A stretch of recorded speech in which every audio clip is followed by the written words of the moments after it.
चीन को मान लेना चाहिए कि उसके साथ गिने चुने देश होंगे, बाकी दुनिया के ज्यादातर देश भारत के साथ ही खड़े दिखाई देंगे। चीन के विरोध में इतने देश शायद नहीं भी आते अगर कोविड-19 को लेकर उस पर आरोप न लगते।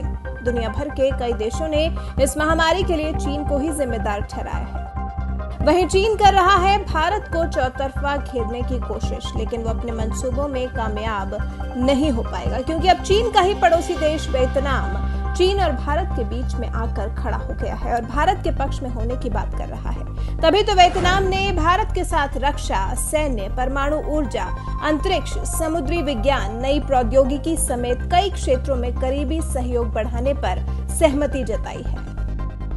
साथ ही साउथ चाइना सी में ड्रैगन के बढ़ते दखल को लेकर भी भारत के साथ अहम जानकारी साझा की है।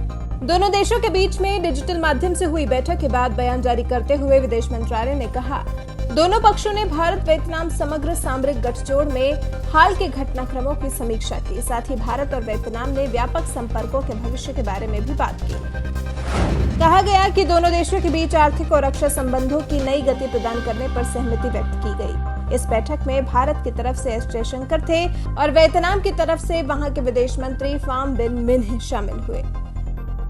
विदेश मंत्री एस जयशंकर ने ट्वीट कर इस बारे में जानकारी दी और कहा, भारत वियतनाम संयुक्त आयोग की 17वीं बैठक की समाप्ति हुई। वियतनाम के उप प्रधानमंत्री और विदेश मंत्री फाम बिन मिन को सह अध्यक्षता के लिए धन्यवाद। हमारा समग्र सामरिक गठजोड़ बढ़ रहा है। हिंद प्रशांत में शांति, सुरक्षा और समृद्धि सुनिश्चित करना है।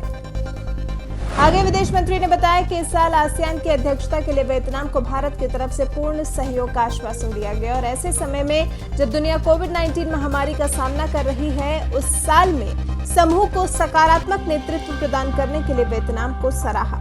कहा गया कि दोनों देशों ने भारत के हिंद प्रशांत सागर पहल की तर्ज पर द्विपक्षीय सहयोग बढ़ाने पर सहमति व्यक्त की।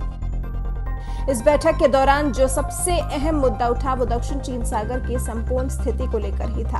हालांकि आधिकारिक रूप से इसकी कोई पुष्टि नहीं की गई है।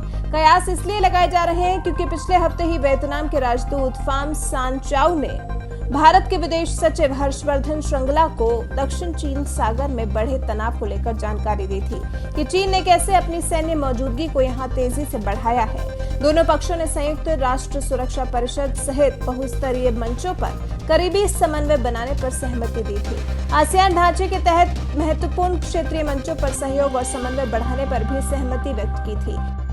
चीन दक्षिण चीन सागर पर अपनी संप्रभुता का दावा कर रहा है, जो इलाका हाइड्रोकार्बन का बड़ा स्रोत है, जबकि वियतनाम, फिलीपीन, ब्रुनेई समेत आसियान के कई सदस्य देशों का दावा इससे बिल्कुल उलट है।